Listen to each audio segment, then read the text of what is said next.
Welcome back, everybody. Matt the Matt here. So, I'm going to warn you now, this is going to be some minor spoilers, or spoilers from the Batman movie, the Robert Pattinson Batman movie that just came out. Today I'm going to be talking about what I want to see, or what I want to see and what we could see in the sequel to the Batman. After seeing the movie, I'm like, they drop a lot of hints, a lot of foreshadowing. It'd be interesting to do a podcast on what do I want to see. And who knows, maybe stuff that I bring up today, maybe it's the same stuff that after you saw the movie, you're like, I wonder if they're going to do this, I wonder if they're going to do that. Or, what is the overall plan for Matt Reeves' trilogy? Is there a long game to all of this? He took a lot of inspiration from The Long Halloween, especially with opening the movie on Halloween night, October 31st, and there was a murder. If you know anything about The Long Halloween, every holiday there's a murder. Halloween, Thanksgiving, Christmas, so on and so forth. So, I'm not, what if Matt Reeves is taking The Long Halloween and doing it, using that story as a literal trilogy for the entire, Robert Pattinson Batman films?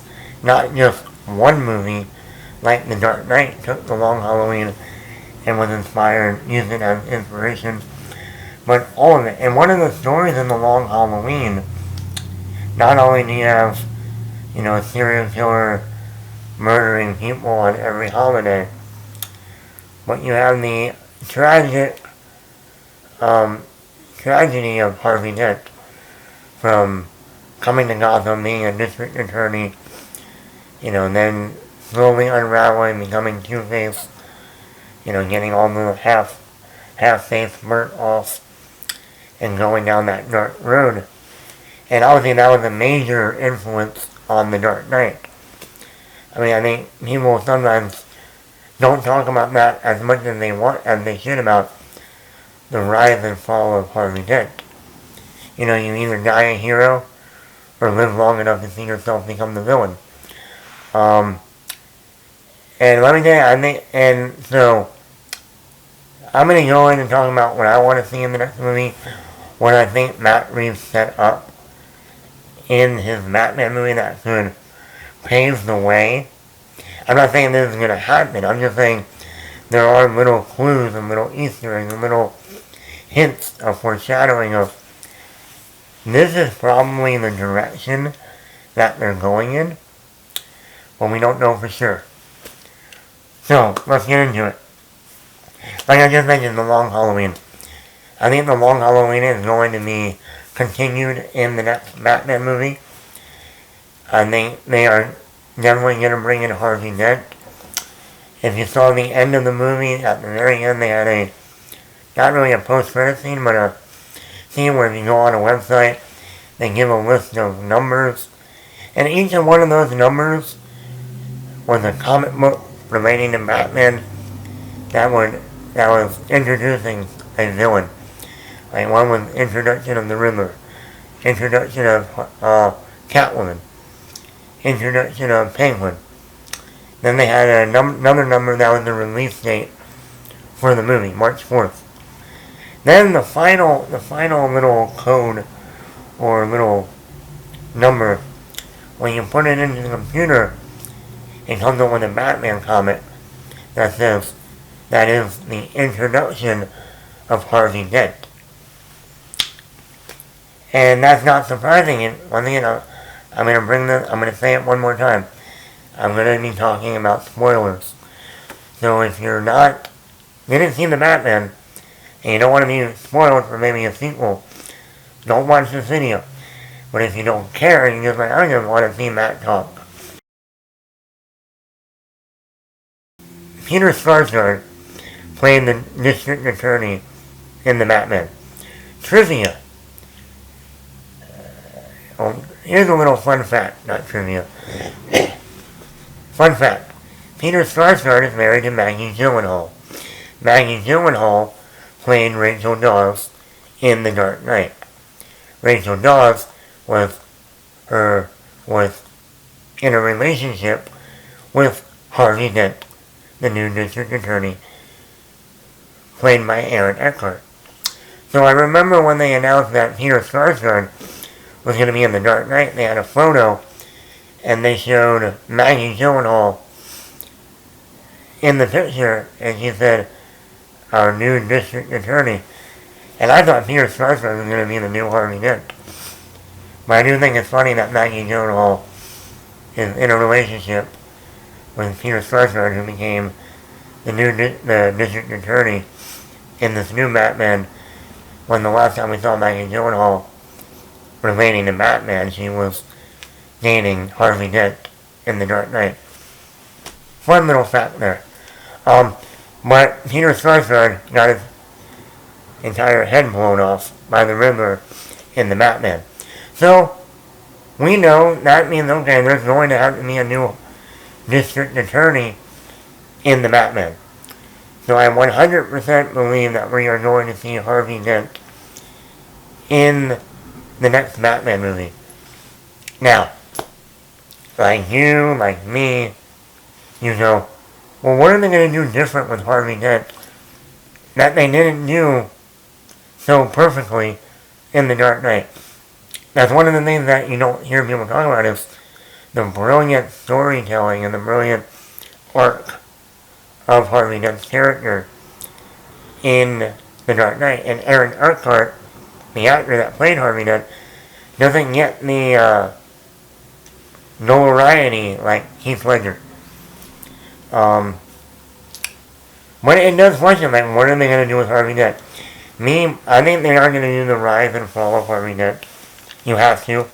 Especially if you're doing the inspiration of The Long Halloween.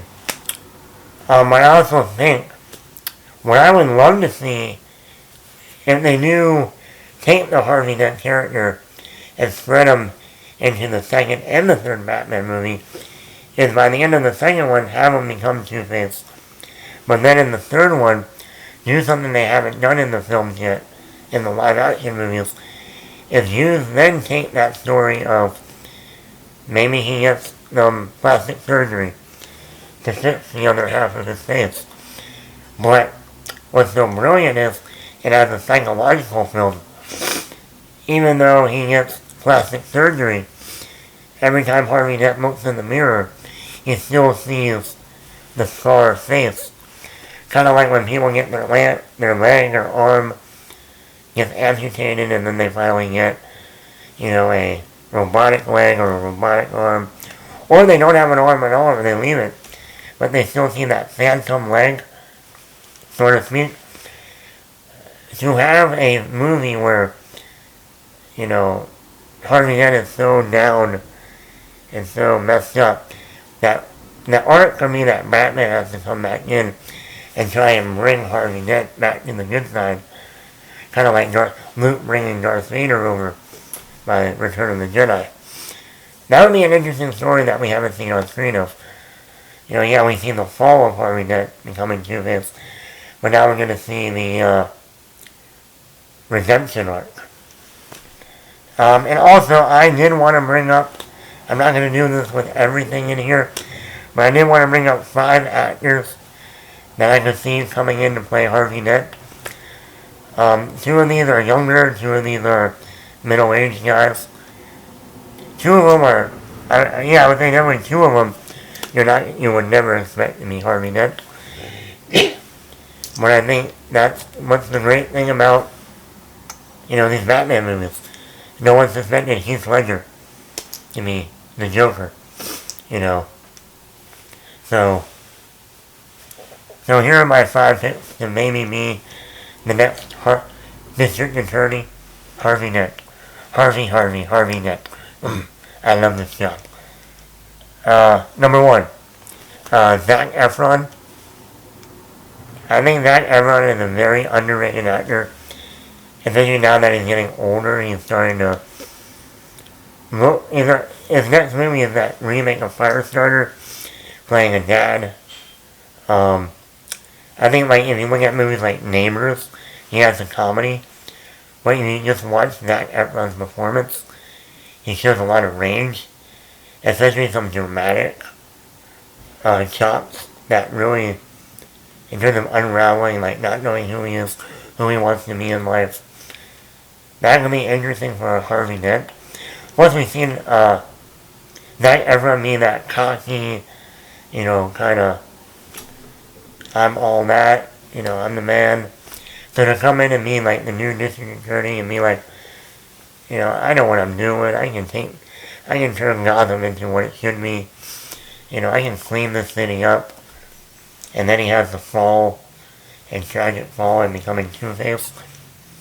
I think that Efron would be I think he's an unexpected choice. But I think he's around the same age as Robert Pattinson. So you want to go like with Zoe Kravitz, Paul Dano, around the same age as this new group of Batman characters and the actors playing them. I think Zac Efron would be an unexpected choice, and I think he has the acting chops to pull it off. Plus he has and let's say that all these actors I have on this list, they're good looking. So to then take a really good looking actor and basically get rid of half of their face, Next I got number 2, Glen Powell. A lot of people probably don't know Glen Powell. He was in the Netflix movie Set It Up. He's going to be in the new Top Gun movie. Once again, another good-looking guy. Can bring the charm, that fresh, cocky look to him. And he's shown that before. And then, like I said, I haven't really seen him do any dramatic stuff. Like real, dark, dramatic work. But once again, this could be a performance that changes his career. That puts him on the map. Lets him challenge his acting range. And me, Harvey Dent. Number 3, I say Ryan Gosling. I think Ryan Gosling would be a perfect Harvey Dent. Once again, good looking guy. But also, with Ryan Gosling, we have already seen he can go to that dark side, like in Drive, like in Blade Runner 2049, like in Murder by Numbers. Ryan Gosling, yeah, he has the look, the charm, he can be cocky, funny, but he can really, really go there to give us a dark performance. And like that, if they extend the Two-Face character by the third movie into that having to deal with having the face burn off, but then going in for plastic surgery, but still seeing that messed up burned face every time he looks in the mirror. That could be a very interesting and challenging role for Ryan Gosling to pull off. Bradley Cooper. I'm surprised Bradley Cooper hasn't been in a comic book film yet. And before people start shouting in the comments, yes, Bradley Cooper is the voice of Rocket Raccoon in Guardians of the Galaxy. But still, I'm surprised Bradley Cooper hasn't been in his, in-person form in a comic book film. And I think a role like Harvey Dent, 100% would be perfect for him. Once again, another guy. The charm, the charisma, the look. And we see him with Silver Linings Playbook. Even in American Hustle, he has some complexity to him. Even the movie he did with Ryan Gosling, The Place Behind the Pines. He was a mayor, or he was running for something in that movie. So he had the business look, running for mayor in that movie. So if he's running to be the new DA in the Batman, there you go.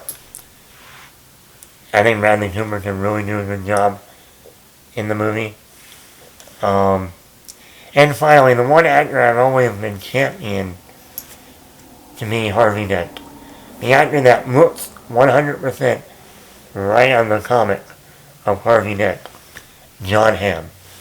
John Hamm would be the perfect Harvey Dent. He has the look, he's tall, he has that voice, that jawline, just the hair, just, he is literally a spitting image of the comic book drawing of Harvey Dent. Now, I then do the face, half the face, and I think John Hamm would be 100% the perfect fit. I was even thinking with Don Draper, he can play complex roles, dark roles, even in the town, being the authority, but also being an asshole at the same time. So I think John Hamm would be perfect. So those are my top 5 for Harvey Dent, because I think they are going to bring in Harvey Dent in this next movie.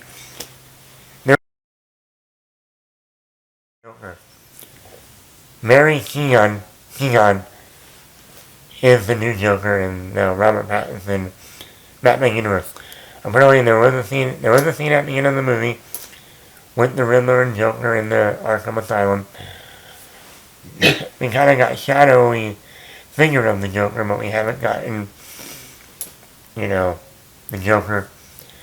Apparently they shot 3 scenes with the Joker, only put 1 in the movie.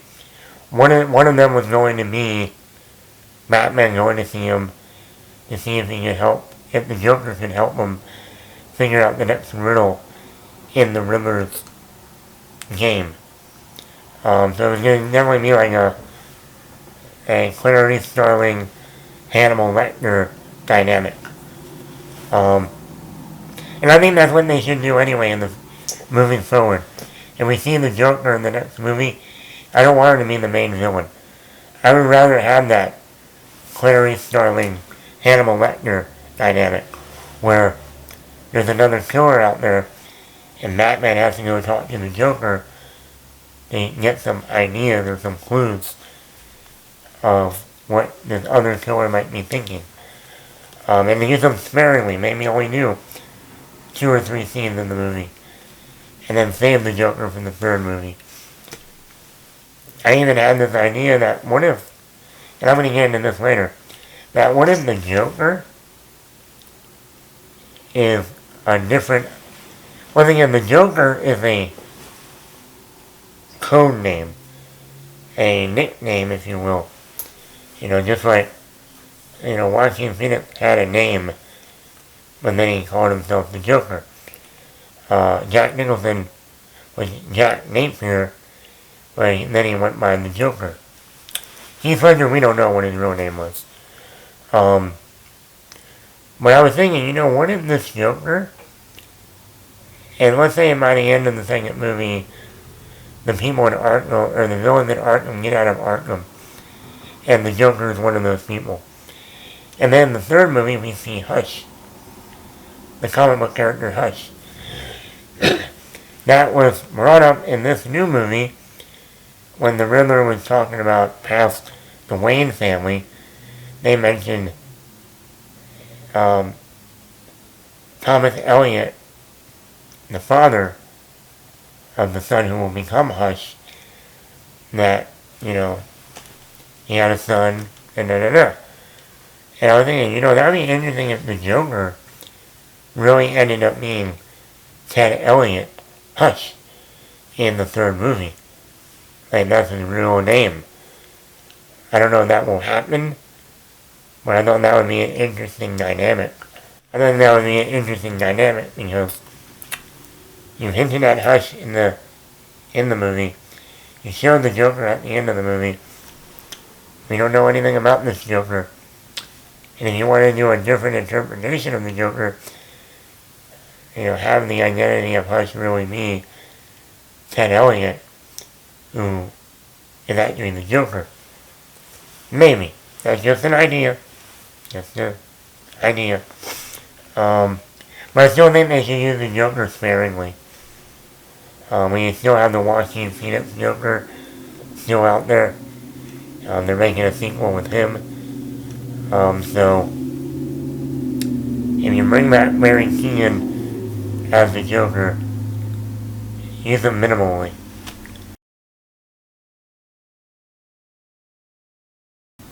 So let me get into Hush. Hush is a character that became an orphan, was best friends with Bruce Wayne when they were younger. He killed his father, or his father died somehow. And he thought after his parents died he would become wealthy like Bruce Wayne, and he didn't. He became an orphan, kind of like the Riddler. Kind of like the Riddler story we got in the Batman with Paul Dano. Paul Dano was an orphan who, resented the Bruce Wayne family, resented Bruce Wayne, who became an orphan, but really never had that orphan status because he was still living in the mansion. He still had all his parents' money. So he really wasn't an orphan by sense of, not having anything, not having family, no money, living in slums. And I thought, you know what, if they brought in Hush, who was friends with Bruce Wayne when they were little, his parents died, he still went and had to work hard for his life, went to Harvard, became a very well-known surgeon. But if you take the idea of orphan, that was a theme in the first Batman movie, and use that as one of the themes in this trilogy, Batman, Riddler, and Hush, all being orphans, all being the same age as Bruce Wayne. Not to mention Hush has this backstory already with Bruce being friends back in the day.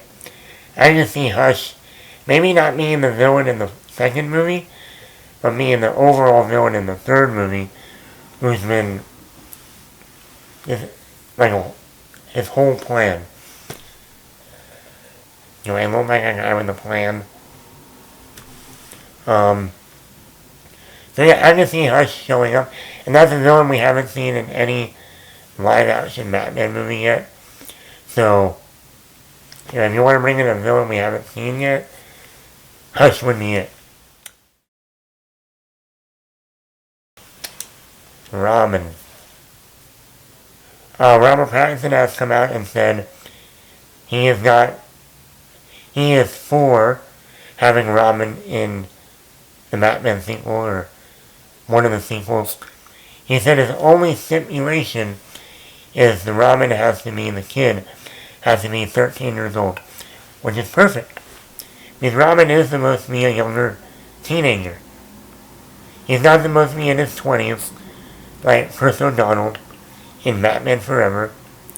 He's not supposed to be a cop like Joseph Gordon-Levitt in The Dark Knight Rises.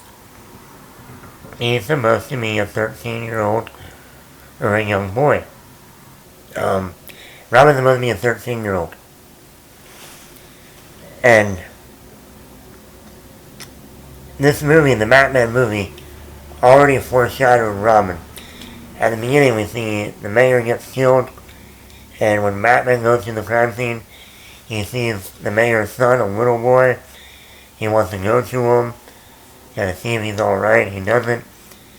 Then in the middle of the movie, at the funeral, Bruce Wayne, when the car comes through the church, Bruce Wayne runs, grabs the little boy, protects him, and then at the end we see the boy is in the flood, and Batman rescues him and gets him out of the water. So it's already showing, that movie was already foreshadowing, this is how a Batman and Robin relationship would work. Now, while watching the Batman, I said, if the mother dies by the end of this movie, this little boy could be the new Robin. The Robin. Maybe his name isn't Dick Grayson, but he is a young boy. We see the relationship already between Batman with this little boy, his connection. I would not be surprised if this little boy ends up being, if Bruce Wayne takes him under his wing, brings him to Wayne Manor, And that's the end. That's the beginning of Robin in this universe. It might happen. We might see this little boy show up in a sequel and become Robin. You know, maybe his mother died at the beginning, and now he's an orphan, and Bruce Wayne takes him in. Or they go at the comic book store. You know, Dick Grayson family is circus, works in the circus, the flying trapeze. They die. I think they died by the hand of Harvey Dent, Two-Face. And Bruce Wayne takes them in. I want to see Robin. I don't know who they would cast as Robin if they do go 13 years old. But I definitely think we are going to see a Robin sooner rather than later. So moving on to probably my final discussion. Well, I'm going to talk about a villain I want to see in a Batman movie. Even the director, Matt Reeves, has come out and said he would like to see this villain. He said that it would be a challenging villain to do, but it would be interesting. Because his world is so grounded, and this villain isn't that grounded, but it would be a challenge, but an interesting challenge.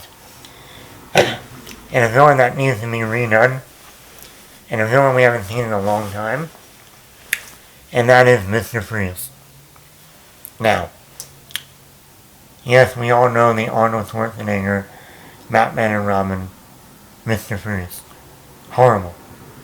It was Arnold being Arnold, just like Jim Carrey being Jim Carrey as the Riddler. Stay cool, bird boy.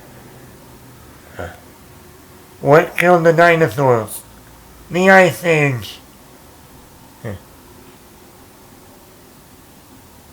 Freeze in hell, Batman. No. I want to see Mr. Freeze grounded. And there's a couple ways of doing it. I said before, if Matt Reeves wants to play the long game in terms of the long Halloween, the ending, it was no coincidence that the end of the movie, the last day, the final shot, the final scene of the movie shows what day it is. November 6th. The movie opened on October 31st, Halloween. Now the movie takes place in 1 week. Now, what we know about the ending of Batman is the Riddler plan worked.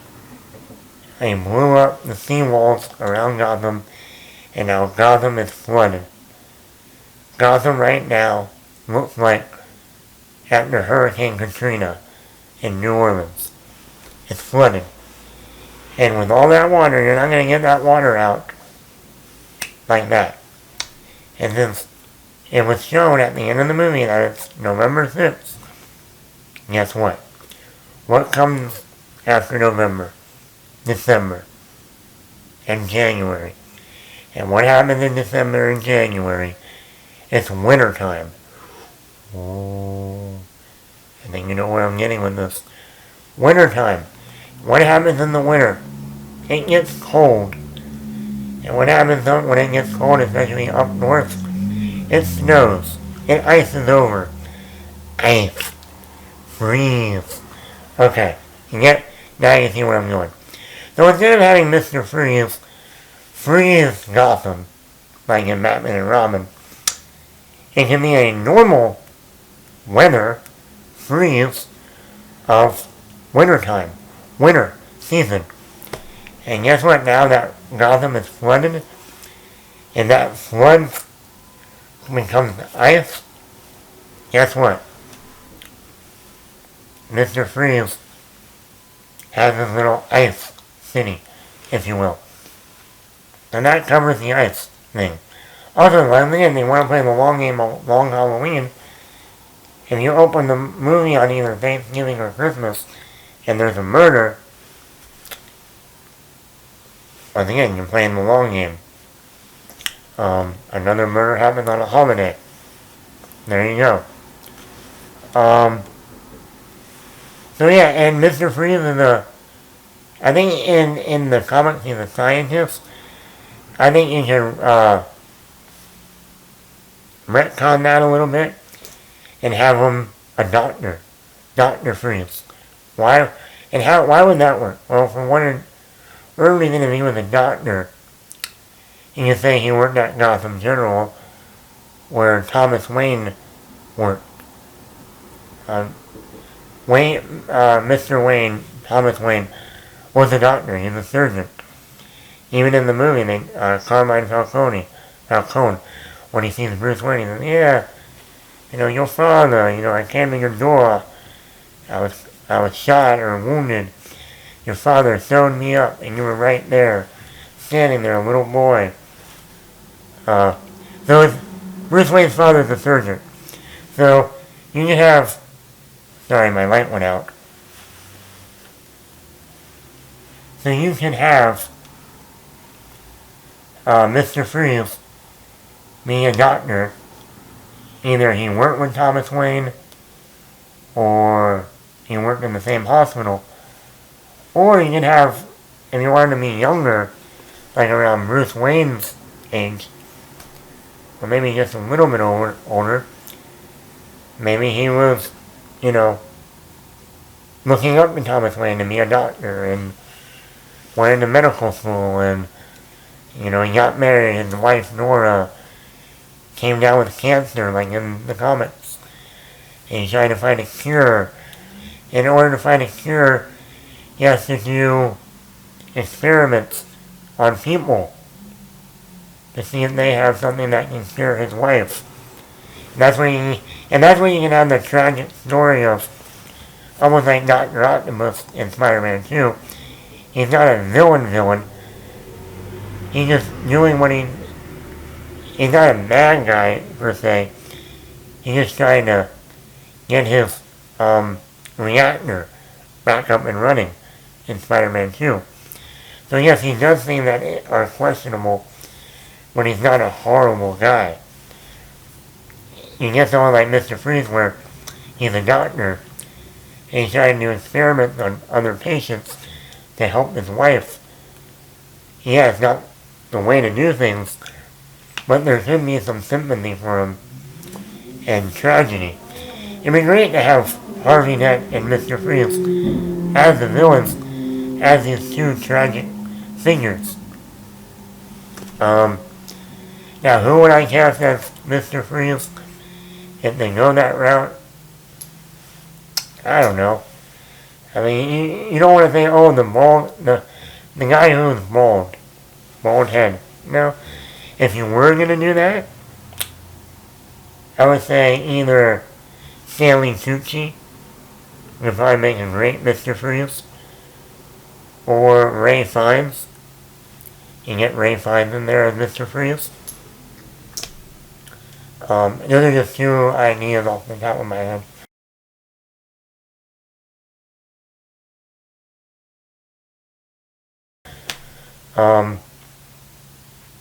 But whether those are older, going for someone younger, I don't know. I mean, you can find somebody to play Mr. Freeze, depending on how they do the character. But anyway, I mean, those are my ideas, thoughts. Like I said, I think The Long Halloween is going to be a major influence throughout this trilogy. I think we're definitely going to see a Robin and a teenage Robin. I think Joker will be involved somehow, some way. I also think the gang that we see in the Batman, all dressed in the clown makeup, even though that was on Halloween, but they were getting one of the guys who only had half of his face painted. And in order for him to have his full face painted, he had to, I guess, kill a civilian, which is kind of like the Red Hood gang in The Killing Joke. So I have a theory that gang we saw in the Batman is a realistic look at the Red Hood gang and Joker, since he's already been captured and thrown in Arkham. He was the leader of that gang. So the Joker will probably show up again. I said Hush. I don't think it was a coincidence that they brought up Hush in this Batman movie. I think Hush is going to be a factor. And don't forget, and before people say, oh, Matt, and you have Harvey Dent, Mr. Freeze, and I don't know, maybe Hush, or you have Harvey Dent and Mr. Freeze. Don't forget, this recent Batman movie had Riddler, Penguin, Catwoman, and a scene of the Joker. Yes, Catwoman was not a villain, but she had her own motives. And you had Falcone. So again, you can have a lot of characters if you know how to play around with them. Because once again, we still have Penguin out there. Penguin is going to rise and become the leader of the mob in the next movie. Even if you bring in Penguin's back, bring in Harvey Dent, and maybe Mr. Freeze, that's still 3 villains. So, we'll see. But my question is, what do you want in the Batman sequel? What villain do you want? Do you want to see Robin? Do you want to see, a character like Hush, who we've never seen on screen before? You think Mr. Freeze would be a good villain? Are there other villains that you can say? Like, I know people think Bane is going to show up. I don't think we're going to see Bane in this next movie. Maybe down the line. Who knows? Are they setting up a endgame with Hush in the third film? Are they setting up an Arkham Asylum movie, like the game where Batman is trapped in Arkham and has to go fight every villain that he's put away? We already got Joker and Riddler in Arkham. There might be another villain or two in Arkham already. Or by the end of the movie, of the second movie, maybe Penguin will be in Arkham. Maybe Mr. Freeze, if they go with him. And we don't know about Catwoman. Catwoman can return. I think they might save Catwoman for the third movie. Especially if they do the Hush storyline, where Catwoman's been gone for a while, then she returns. So what do you think? What do you want to see in the next Batman movie? Let me know. Matt the Matt here. Leave a comment down below. What you want, what you don't want. Let me know.